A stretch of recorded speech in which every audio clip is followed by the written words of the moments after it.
Hello, good morning. So I just got back from my run and I've been doing some stretches, and it got me thinking I should probably do a video to recommend some stretches to you guys, but this isn't necessarily a stretch for after exercise, although it is a perfectly good stretch for after exercise. This stretch is good if you sit down a lot for work, sitting down driving, whatever it might be. Now we're all stuck in our houses, we're probably sitting down a hell of a lot more than we would in our normal lives. In our normal lives, the average Brit sits down for 10 hours a day.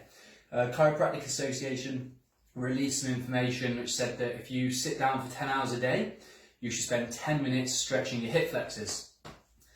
Because when we're sat down, they get short and tight because we're in this position, and then it pulls us forwards or it tilts our pelvis and it gives us back pain, all sorts of problems. So the best stretch you can do if you're sitting down a lot is a hip flexor stretch. And the one I'd recommend you do regularly every day after long stints of sitting down. You can break it up, so if you sit down for an hour or two, just spend a few minutes stretching those hip flexors. Each time you've been sat down for a long time, just do a couple of minutes stretching these hip flexors off. And the stretch I'm going to recommend is a pretty standard hip flexor stretch. So we're coming down onto one knee, legs at 90 degrees. You don't need to be all the way forward like this, just 90 degrees is fine.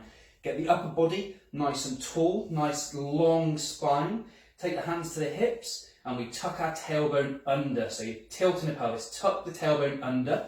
I'm already getting a stretch here. You probably will too, unless you are quite loose there, in which case you can then increase that intensity. So you're going to squeeze this glute, let the hip come forwards, ease into it. Never do that quickly because you can pull those hip flexor muscles, it'll be very painful. You're squeezing the glute, bringing that hip forward, opening it up more. If you want to go further with that, you can take a rotation over this front knee. So you're twisting around and that broadens the stretch across the hip flexor. You might get a bit of a stretch around that back as well.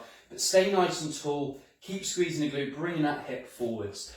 From the other side, it looks like this. So we're tall, we tuck the tailbone, already feeling that stretch. We squeeze the glute, we come forwards, opening that hip more, and then we can take that rotation over that front leg, opening up that hip flexor a little bit more. Very common injury as well to pull the hip flexor, especially if you run. Getting hip flexor pain is awful. So as I said, do ease into it, but very good.